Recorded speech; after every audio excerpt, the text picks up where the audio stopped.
Welcome, curious minds, to another custom-tailored deep dive. Hello.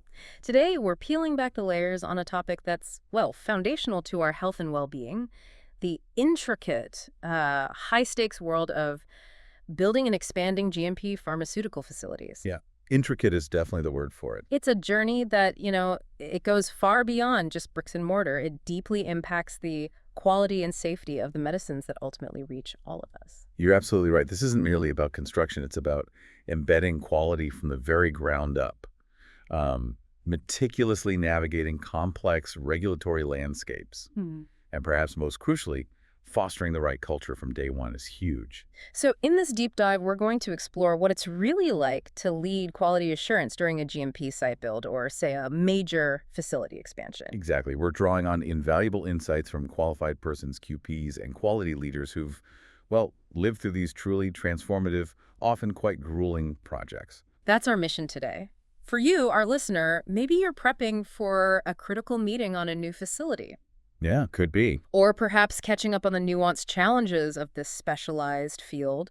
Or maybe you're just insanely curious about how the pharmaceutical world operates behind the scenes. Our goal is to extract the most important nuggets of knowledge and insight. Think of it as your shortcut to being well-informed. Hopefully with a few surprising facts and just enough stories to keep you hooked. Exactly. We'll be tracing the vital role of the qualified person, the QP, throughout the entire life cycle of a site build. Right. From the initial blueprints, that meticulous planning. Through the physical construction into the rigorous qualification phase. And finally, that crucial launch phase. We'll unpack the monumental challenges, the common pitfalls, the things that can really derail projects. Oh yeah, there are plenty of those. And the surprising realities of balancing those aggressive timelines with, unwavering regulatory compliance. We'll also delve into the dynamic evolution of quality assurance roles as these facilities grow and mature. Sharing key learnings from professionals who've been right there at the forefront of brand new builds, significant scale-ups. And even specialized NHS aseptic sites here in the UK. Yeah. Some really unique challenges there. And perhaps most importantly for anyone managing a growing team, we'll pinpoint critical mistakes to avoid when growing QA teams in parallel with operations. Making sure quality is always integrated and proactive, right? Never an afterthought struggling to catch up. That's the goal. This sounds like a fascinating, complex undertaking. So let's unpack this crucial world of pharmaceutical construction and quality. #, the journey to the QP Role A foundation for building. Okay, so to truly grasp what it takes to build a quality-driven facility from the ground up, we really need to first appreciate the incredibly diverse journeys that lead individuals to the qualified person role. It's not a single linear path, is it? It's often this winding road of varied experiences. Absolutely. And it's precisely this diversity that shapes their unique, often invaluable approach to these monumental projects. Yeah. It equips them with a kind of resilience and adaptability that, well, textbook knowledge just can't provide. Yeah, you can't just read about it. So how do these varied backgrounds actually help when you're faced with something as complex as a new site build? Well, what's fascinating is how each unique experience adds crucial layers of understanding. These become vital when you're literally building quality systems and a culture from scratch. Right. Take Adam Walker, for instance. His journey was anything but conventional.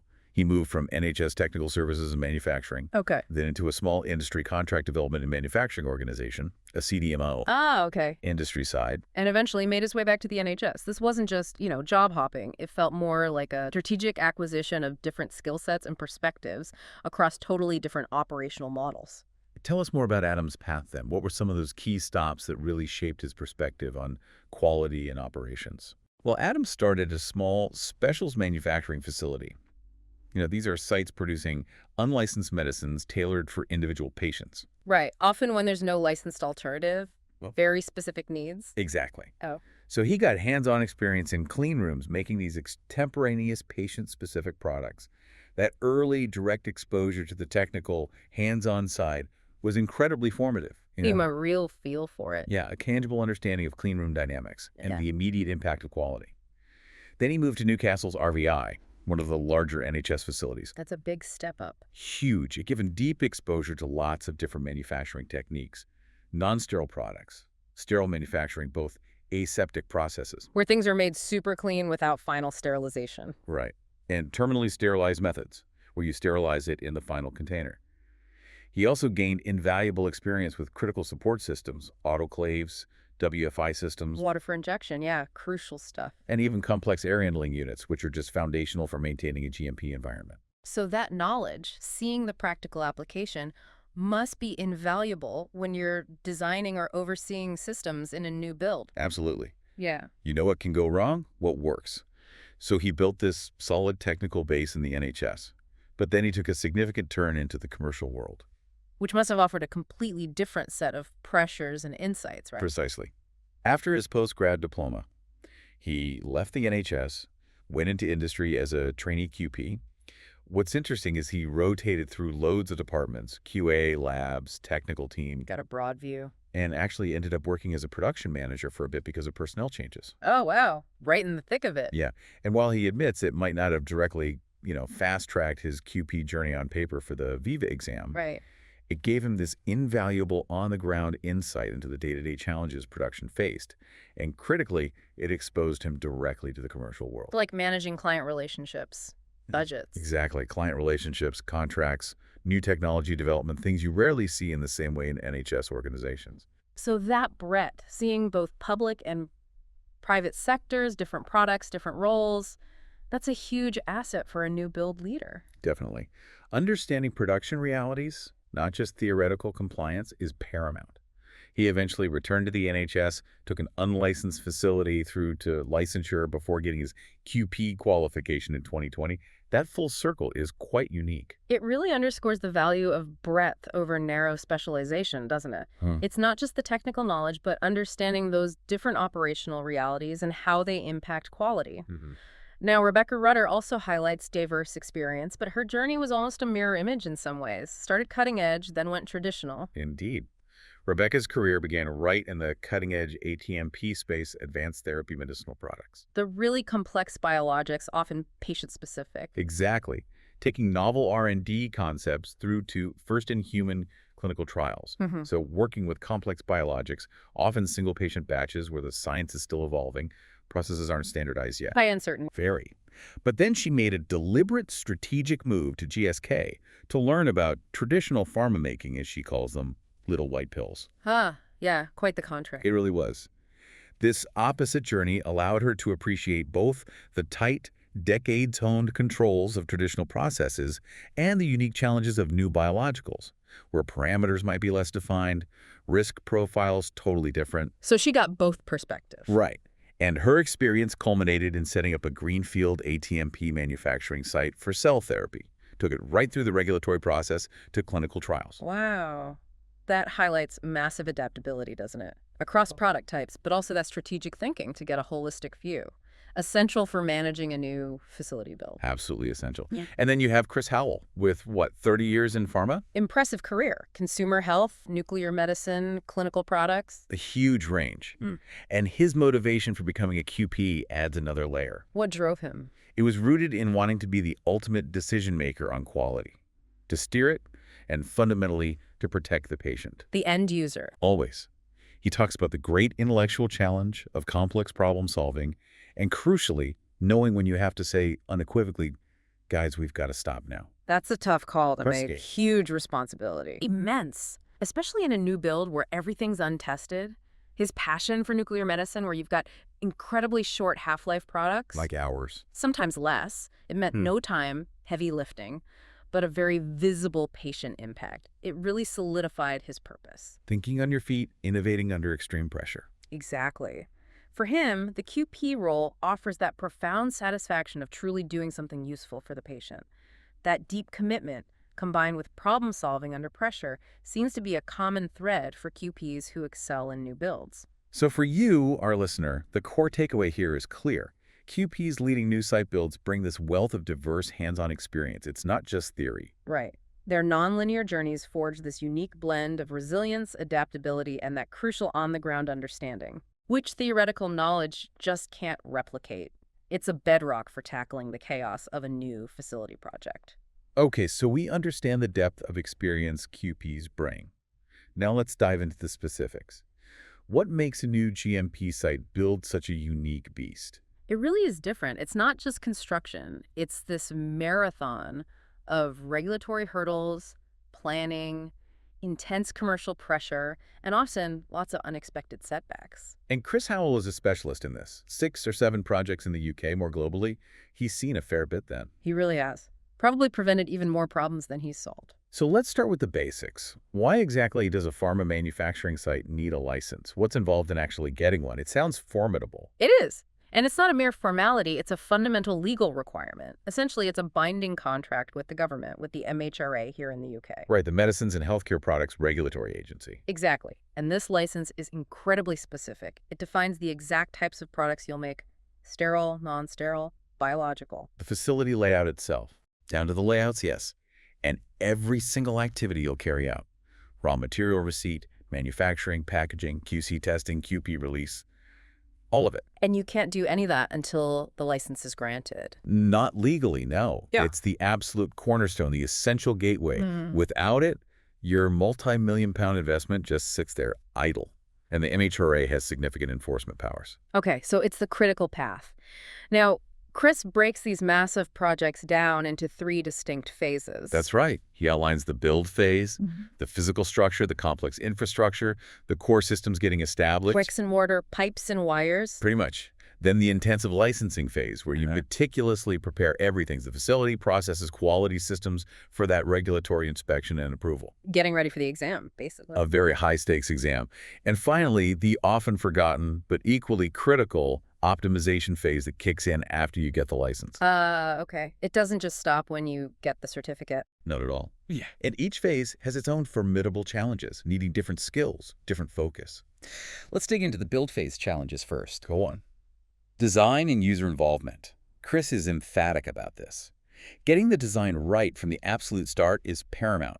Sounds obvious, right? You'd think so. But it's a remarkably common and critical pitfall. The biggest mistake he sees: facilities designed without early, continuous input from the key users. The people who will actually work there day to day, operations managers, senior operators. Exactly. Without their practical perspective on workflow, material flow, ergonomics, you end up with designs that seem crazy, inefficient, or just impractical. Like a clean room layout that makes gowning take forever, or equipment jammed in so you can't maintain it. Precisely those kinds of things. Okay. And these fundamental flaws, if baked in early, hinder efficiency, compliance, even morale for the life of the facility. Very costly to fix later. So get the users involved from day 0. What else? Expertise and resources. Most pharma companies, even big ones, don't have civil engineers specialized in GMP building in-house. Makes sense. They don't build new sites every year. Right. So you must contract an expert firm that understands pharma regs, translated into engineering specs. But here's the other bit.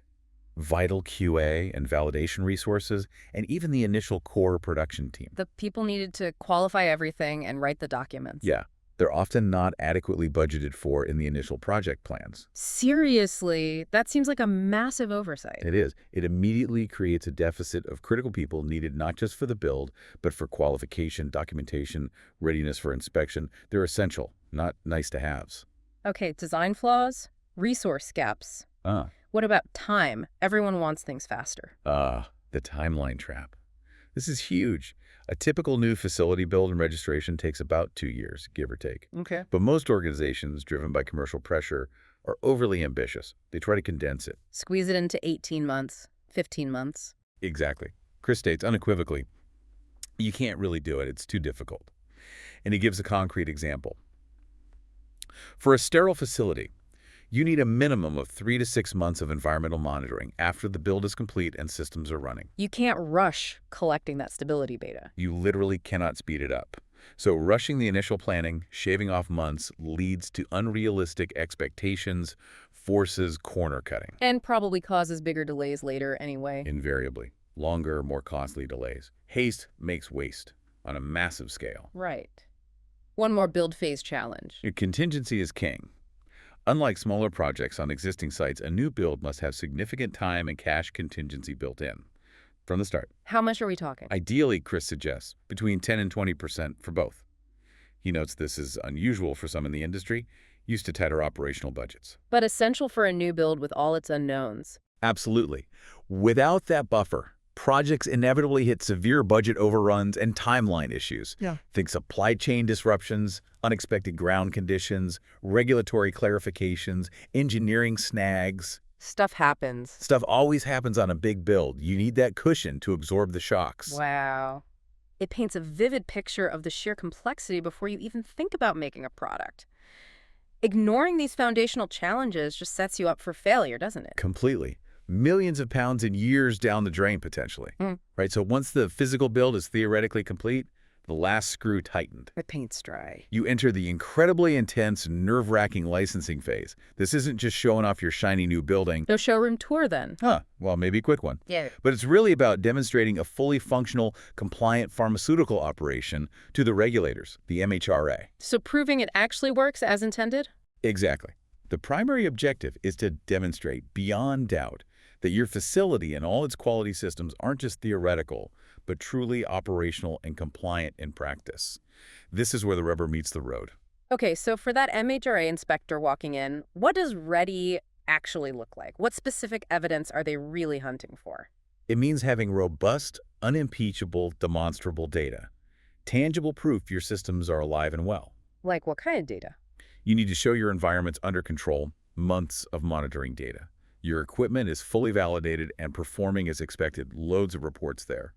And critically, your quality management system, your QMS, is operating. Not just procedures sitting in binders on a shelf. Definitely not. It means actively used documents, a history of completed deviations, a log of change controls that have actually gone through the system, evidence of KPAs initiated and closed. So real-world examples of the system being used to handle real issues. Precisely. It shows your systems have been tested, challenged, and proven effective, and that your team knows how to use them. Chris Howell mentioned exhibition batches. Fascinating term.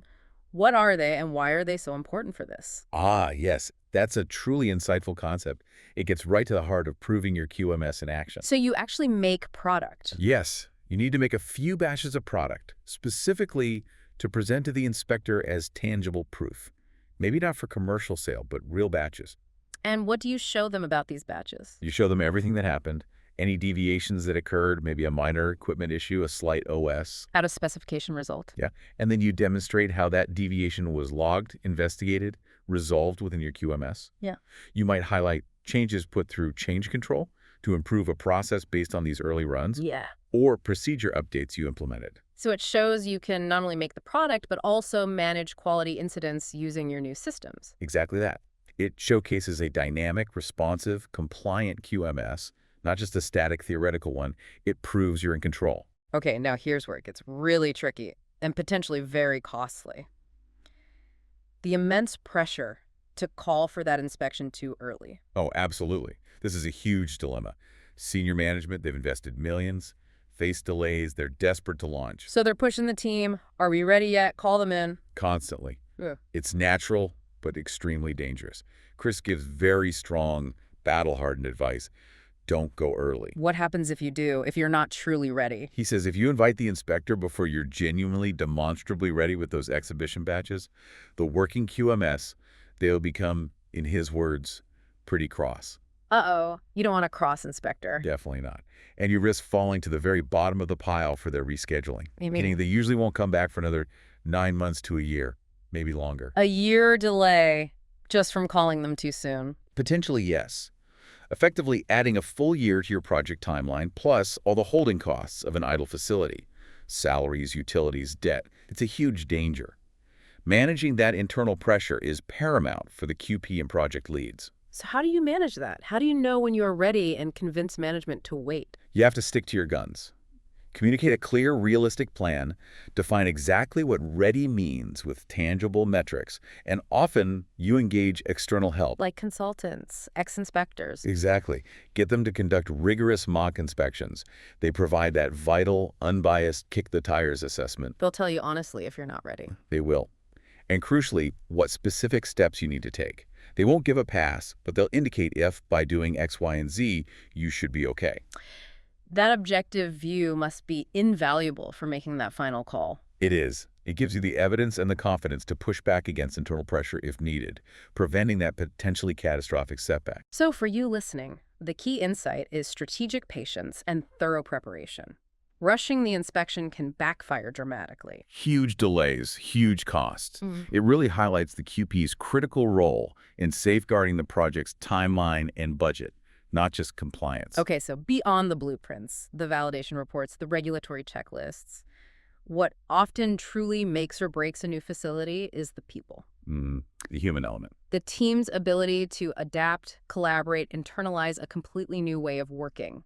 It's critical, isn't it? You're not just building a building, you're building a culture from scratch. Chris Howell really drives this point home. He states unequivocally the new site's success rests squarely on the quality of its managing and operating teams. And one of the biggest challenges he sees Is that everyone joining brings baggage from previous roles, a previous way of doing things, a specific company culture, ingrained habits. Right, we all do. Exactly. So leadership's job isn't just integrating individuals, it's forging an entirely new culture for the new site, taking the best practices, the best learnings from various backgrounds, and integrating them into a cohesive, forward-looking philosophy.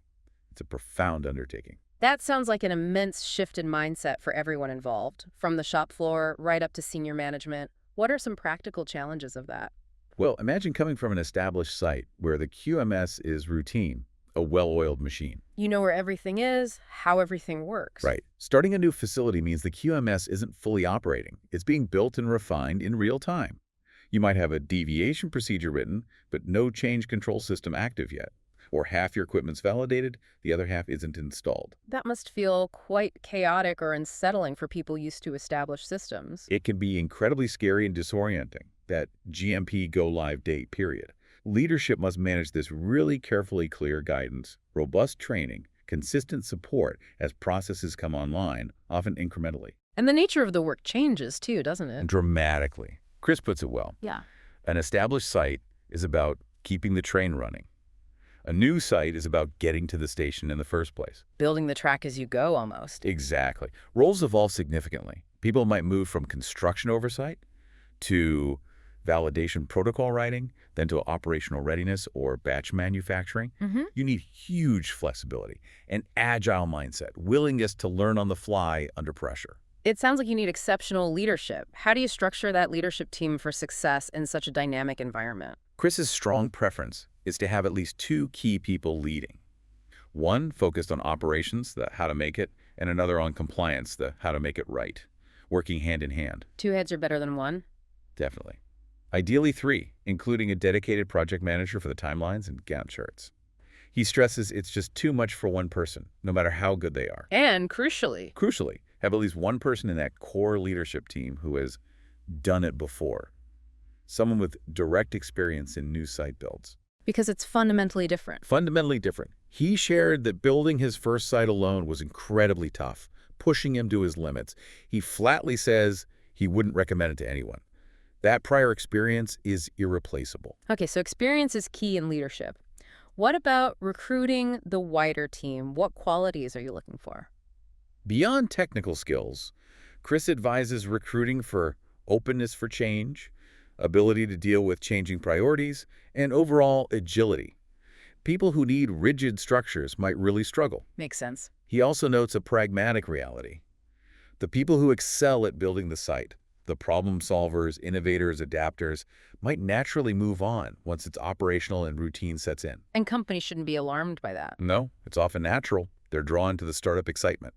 But engagement is paramount for everyone who stays. How do you build that engagement? Chris recounts having the entire build team sit down together and collaboratively develop their massive 2,000-line Gantt chart. Wow, everyone involved. Yes, it ensured everyone understood the plan, their responsibilities, felt engaged and invested.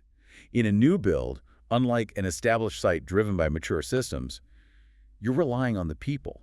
Their buy-in, their commitment, makes the difference. That philosophy connects directly to Rebecca Rudder's core beliefs too, right? About collaboration and empowerment. Absolutely. Rebecca states unequivocally, collaboration is mission critical and quality starts with everybody. She had a great example from setting up that ATMP site. Yeah, powerful one. The R&D team, used to a lab environment, had to learn the strictures of a clean room. It's like the time for gowning, why you can't just nip in and tweak something. Exactly. The barriers to quick fixes, the reasons for environmental integrity, aseptic technique. It wasn't just technical training. It required an extensive education piece on the fundamental why. And getting different teams to solve problems together. Essential. Multidisciplinary teams, process engineers, the validation, IT, QA, QC, working through complex, novel issues together, like filter integrity testing or raw material traceability. Cross-functional learning and problem-solving were fundamental. How does leadership foster that? Rebecca stressed leaders must proactively create a culture where people feel genuinely empowered. Empowered to identify problems, own them, work out solutions, and confidently present them back. Building trust. Exactly. Trust isn't given. It's earned by the leader consistently delivering for their team, even on small matters, like sorting out commuter issues during strikes. It shows you care. And that creates psychological safety. Yes, a space where people can genuinely say, I'm not sure I have a concern. Can we discuss, please? Without fear. She saw teams develop deep bonds, coming together saying, we think we've got a solution. That trust allows early detection and proactive resolution. Invaluable in a new build. So it sounds like a culture where mistakes aren't hidden, but seen as learning opportunities. Precisely. Chris Howell had another great anecdote about a sterility event during an exhibition batch. Oh dear, what happened? Instead of panic or concealment, the operator, who was engaged and knew the procedure, immediately reported it. QA, experts, everyone got involved. They followed the QMS. Meticulously. Documented it, investigated the root cause, managed it so well that when the MHRA inspector reviewed it, they got a clean bill of health on their handling. Wow, so it proved the system worked, even under pressure. Exactly. Mistakes will happen, especially in a new environment. But a culture of honesty, immediate action, transparent problem solving, and a deeply embedded QMS is what drives success in regulatory approval. So for you listening, the profound takeaway: building a new GMP site isn't just constructing a building. It's meticulously building the right team and fostering an unbreakable culture of trust, open communication, shared responsibility. That human element is just as critical as any technical spec, maybe even more so. Okay, so the facility's built, licensed, champagne corks pop, but the journey doesn't end there, does it? Not by a long shot. In many ways, a new, equally intensive phase of work truly begins then. Right. The quality assurance function has to keep evolving, adapting to scaling operations, embracing new technologies. And Chris Howell highlighted that crucial, often overlooked phase immediately post-license, the one many companies don't plan for properly. What does he call it again? The optimization phase, the period of intense learning and refinement. Companies celebrate the license, and they should. It's a massive achievement. But the real work starts then. Chris warns it does. You've got a facility, a license, but you've never truly operated at scale, maybe never produced consistently. He gives a stark warning. Your first few batches will be very tough. How tough? In his nuclear medicine experience, they initially lost as much as half their batches due to unforeseen issues that only emerge at full scale. Wow, half. That's painful. Extremely. It simply takes time and a lot of painful learning to become match fit. This period, maybe 6 months to a year, involves refining SOPs. The ones written for the inspection. Yeah, they might have subtle holes or big inefficiencies in practice at high volume, so it means constant rewrites, lots of change controls, extra team training based on real-world feedback. So that process needing 6 people initially might get streamlined down to 3? Exactly. Efficiency ramps up significantly during this critical post-license period. It's continuous improvement from day one of operation. Neglecting it leads to massive waste. It really highlights the dynamic nature of quality. So what about the broader evolution? Technology, AI, machine learning, how is that changing QA? The big question.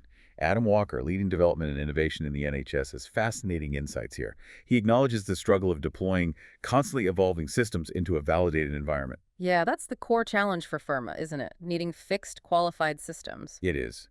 But he views AI primarily as a powerful productivity tool, like word processors replacing typewriters. Oh, so what could it do? He envisions AI sifting through thousands of batch records to spot subtle anomalies, predicting equipment failures, maybe drafting initial deviation reports incredibly quickly. Saving huge amounts of time on data compilation drafting. Immense time savings.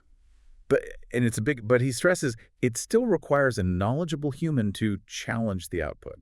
The human QA professional as the ultimate quality gatekeeper? Absolutely. The critical thinker. Yeah. He believes AI could develop decision-making algorithms eventually, but they'd need to be locked down, static, and undergo rigorous, uncompromised qualification and verification first. Human oversight remains critical for now. Okay, AI is a productivity tool, but Rebecca Rutter goes even further, doesn't she? Advocating for a more radical shift. Indeed. Rebecca passionately advocates leveraging advanced IT infrastructure and software to really transform quality operations. How? What's her vision? She believes strongly that many human second checks, especially mundane data verification, should be entirely automated. Machines are better at that repetitive stuff. Far better, she argues. Checking register details for packaging against a database, producing automated LIMS results. Laboratory information management systems. Yeah. Her compelling vision is for release by exception. Meaning, Validated software controls provide the routine assurance, freeing up human QPs to do what they're best at. Asking the crucial why questions, spotting complex trends across data sets, making strategic connections, driving genuine innovation. using LIMS and MIAS manufacturing execution systems like other industries do. Exactly. She urges pharma to embrace them more fully, move beyond legacy paper or manual systems. Her take is, approach these technologies with a healthy degree of skepticism, sure, but also with an open mind and an open heart to unlock their potential. That shift allows QPs to move from data verifiers to high-level analysts, problem solvers, strategic thinkers, adds much more value. Profoundly more value. And Adam Walker touched on some truly futuristic applications too, hinting at decentralized manufacturing. Point-of-care manufacturing, like at the patient's home or bedside. Exactly. Yeah. He highlights exciting developments in upcoming MHRA legislation geared towards enabling this. Manufacturing at home, bedside, in mobile clean rooms, modular builds. That's a game changer for personalized medicine, short shelf life products. Huge implications. And the QP's role evolves significantly. For IMPs or marketed products, the QP at the central reference site would deploy the quality system remotely, oversee training, qualification, inspections. But for ultra-short shelf life stuff, QP can't be everywhere. Right. For products lasting minutes or hours, it's unrealistic for a QP to certify every batch at every point of care. For specials, the reference site needs really strict oversight of the deployed tech, operator competency, remote quality systems. It's definitely watching this space as the regulations develop. Truly is, balancing innovation with uncompromising patient safety. So as the industry scales and embraces tech, the people must too. Adam mentioned talent pipeline concerns. How do quality professionals, especially aspiring QPs, keep pace, stay relevant? Great question. Rebecca Rutter offers invaluable advice here for those on the QP journey. First, deep self-reflection. Why do you truly want to be a QP? Understanding your core motivations sustains you. Okay, then what? Identifying knowledge gaps. Use the QP study guide. And actively seek sideways movements in your career. Not just climbing up, but moving across departments or organizations. Exactly. Gain breadth of experience. Foundational technical knowledge from diverse practical settings is crucial. As a QP, you need to understand the underlying processes, the real-world realities, to make sensible conclusions about risk. So build a wider, more resilient foundation. What about leveraging the community? Hugely important. Rebecca emphasizes seizing every opportunity for mentorship, coaching, formal or informal. Look beyond just quality for mentors, maybe supply chain or logistics, for diverse perspectives. Broaden your understanding of the whole ecosystem. Right, and networking is majorly beneficial. KP groups, workshops, Royal Societies, LinkedIn. Her advice: be brave, approach people you admire. What's the worst that can happen? They say no. Exactly. And the best could lead to invaluable connections, learning, opportunities. It's a two-way street. Giving back is rewarding too. Yeah. And crucially, maintain your CPD. Continued professional development, not just box sticking. No, active, ongoing engagement. Stay curious, seek new knowledge, remain adaptable and relevant. So for you listening, the future of QA in this scaling, tech-driven world is about strategic thinking, embracing tech courageously, and committing to continuous development through diverse experiences and strong networks. The QP role is evolving, isn't it? From gatekeepers to strategic enabler of innovation. While always maintaining that unwavering commitment to patient safety. Hashtag tag outro. Wow, what a deep dive. We've journeyed from, the initial sparks of a QP's varied career path Those diverse experiences. to the grand scale of building brand new GMP facilities, navigating those tricky regulatory hurdles, fostering critical team cultures. And peering into the future of quality assurance in this tech-driven world. It's abundantly clear the role of a QP, particularly in new builds and scale-ups, demands immense adaptability, a sharp eye for detail, and, well, a profound commitment to patient safety. Indeed. This whole discussion just underscores a fundamental truth. Quality isn't an add-on. It's intricately woven into every single stage of planning, building, and operating a pharmaceutical site. Absolutely. So for those of you involved in site launches or scale-up initiatives right now, here are 3 key actionable takeaways to carry forward. Okay, number 1. Prioritize early and comprehensive QA and QP involvement. This is probably the most critical lesson. Bring that expertise into design, planning, budgeting from day one. Including budgeting for validation resources, production teams for early batches, and that crucial contingency. Yes. Anticipate the need for validation people, partial production teams for commissioning, and those exhibition batches, and that 10–20% time and cash contingency. Waiting leads to costly delays, rework, frustration. It hits the bottom line hard. Got it. Number 2.